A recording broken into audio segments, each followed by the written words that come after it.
Listening is huge, and we're terrible at it.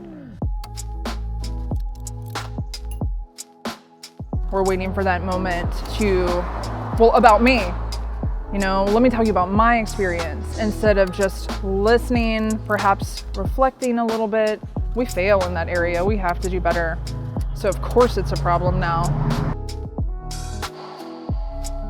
My name's Melissa Face. I am a teacher and I write almost all the time. If I'm not teaching or grading or with my kids, I'm writing, often about my kids. My book is a collection of 24 essays about parenting, written in real time. It's a span of 8 years. When a mom or dad reads this collection, they are definitely going to see themselves, their own parenting, and a lot of their kids' antics in the essays that I've written. This is my 15th year of teaching, but I think for a lot of us, it's going to feel like year one. We're educators, we're used to changing, to modifying and adjusting. We're no strangers to that, and it's going to be fine. When we're beginning online, it was a challenge enough to maintain the relationships that we had back in the spring that had already been fostered throughout the majority of the year. So we're starting the year having to form relationships in a way that most of us have not. And there are ways to do it. The funny thing is, if you do a Google search right now about that, it's amazing how many hits. Everybody's searching that right now to find out, how do I do this? Real quick, we're proud to once again be working with Chesapeake Bank for the 2020 season of Coffee with Strangers. Chesapeake Bank is all about community and knows that we don't have to be together to come together. Learn more at chessbank.com/together.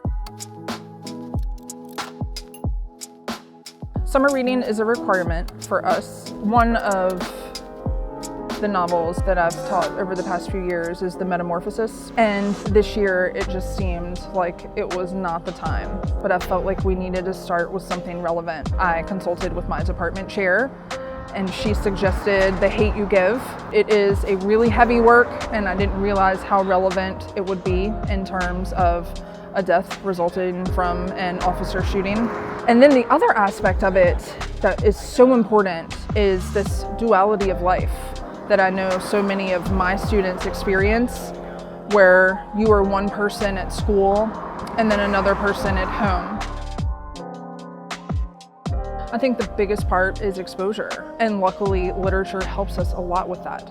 So we get these voices, these other characters, these teenagers who don't look like you. And I think that that's the first place you start, is for students in class to know who you're sitting next to, and that their life is probably not at all like yours.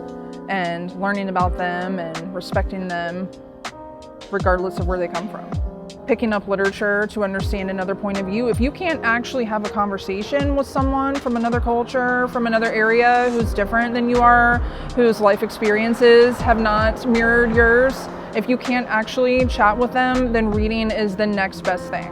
In terms of literature changing behavior and opening students' eyes, I've seen that more in the past couple of years than in all of my other years of teaching. And then the discussions happen.